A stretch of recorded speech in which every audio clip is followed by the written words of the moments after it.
Warren Buffett and Bill Gates.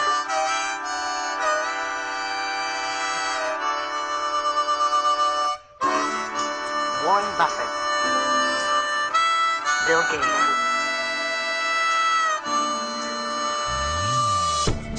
If I had some really tough decision, I'd talk to Warren. If you get the best out of people around you, that's a rare talent.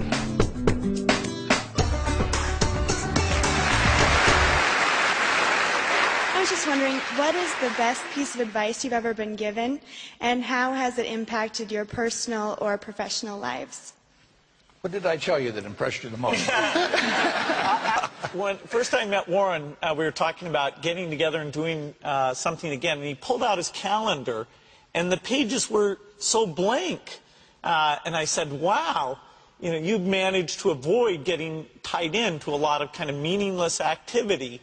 And you know, Warren said, yeah, you have to be good at saying no and picking the things that really make a difference. And that's one of many things I've learned from Warren, but that's one of my favorites, and so I can blame it on him whenever I'm turning things down. Yeah, well, I told him that was the truth is I don't get invited anyplace.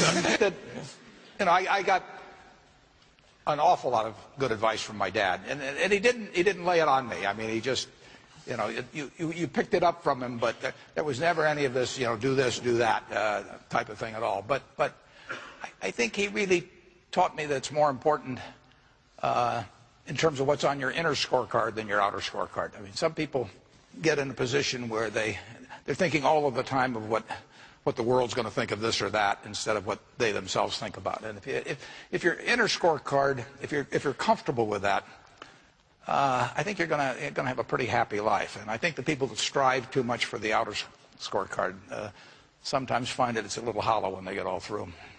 I'd like to know, we all consider you to be the financial business experts, and we look to you and follow your lead. But when you need advice and feedback about an idea or decision, I'd like to know, who do you go to? Well, usually I look in the mirror. I'm to be perfectly honest. Yeah, for me, probably the most important decisions I make are a lot like when I pick what technologies the company's going to bet on. Those are a bit like Warren's, where you really have to be willing to be contrary, to leave some things aside and to go into some places that aren't very hot. If you get outside of that technical realm, you know, I'm super lucky. I have Steve Ballmer, who's now CEO of Microsoft, and we're in each other's offices almost every day. He, you know, he's more of a business type thinker. I'm more of a technology type thinker, but we a little bit have learned what the other one's going to say over the years, so we can give each other a hard time about the positions we expect. Outside of that, if I had some really tough decision, I'd talk to my dad, I'd talk to Warren, I'd talk to my wife Melinda. So I have enough people that know me and actually know where my judgment isn't its strongest, where I might get overexcited about something or, you know, forget to think about something. And so they're good at correcting, particularly Melinda, good at correcting whatever those blind spots are. And I think it's good to encourage your friends and advisors to really give them that license. You know, I can go to a party and forget to say hello to various people or something. That's a very minor example of my blind spots. Not to the hostess. Well, Melinda would help me do that. Yeah, she would, so, yeah. So, you know, a small number of people that you can turn to on certain key things is a great asset. And incidentally, at Berkshire, Bill has an integrated business. We have this diverse group out there. But we have 40 managers, and I really encourage them to be doing the same thing. I mean, they run their businesses, and they know how to do it, and they're going to make some mistakes, but they basically make the calls, and they don't have to check with us. It's amazing how decentralized we are in that respect. But you know, we bet on brains, and we bet on people with energy and brains and integrity, and they're going to call most of them right, and I think we would lose an awful lot by having all kinds of layers of committees to review that they had to check with and that sort of thing. I'm Caitlin Polcher. I'm an actuarial science major, and I'm a junior.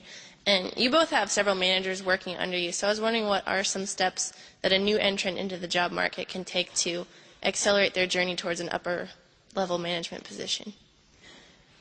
Yeah, well, one thing I will tell you that I didn't realize when I was getting out of school is how much the unusual person will jump out at you. I mean, you know, and it isn't because they got 200 IQs or anything like that. It's really because of just how they behave, you know, what they bring, the energy they bring, the commitment they bring, the quality of how they do things, how they treat the people around them, all kinds of things. But you will jump out much more than you might anticipate.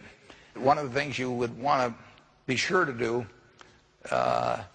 is, whether you like it or not, get very comfortable, it may take a while, with public speaking, for example. I mean, that's an asset that will last you 50 or 60 years, and it's a liability if you don't like doing it or are uncomfortable doing it. That also will last you 50 or 60 years, and it's a necessary skill. But a lot of the skills are just human skills. If you get the best out of people around you, that's a rare talent, and it doesn't correlate with IQ. It correlates with an attitude and toward the world and toward other people. And it's a talent that if you work at early and you're really conscious about it, you know, you don't have to show up other people. You know, you don't have to be smarter than they are or anything else. You want to bring out the best in them. It will pay huge dividends. Certainly in the business Microsoft is in, the opportunity of an employee after they've been with the company, even say 3 years, people can start to rise. They can rise because they are good at strategy, and that's mostly writing things. They can rise because they're leaders of people. They can rise because they're an individual contributor. And we try to have career paths that are good for each of those things. The ideal person, to be frank, is somebody who's good at all three of those things. And as you get high up in the organization, the jobs really demand great individual thinking skills, being great with people and great with strategy. It's always stunning to me, given how many smart people there are, and in these individual buckets there are quite a few people. But when you want that combination, it's rare. And I don't know why it is. It's possibly, if you're a good individual contributor, that you're given so much slack that you're never encouraged to reach out to other people and get their ideas. But the people who have that right combination, or if they're not good at one of those things, they partner up with someone and draw that missing piece out. Those are very rare. So whenever we're looking at top spots, you know, if we could find more people like that, it'd be a fantastic thing.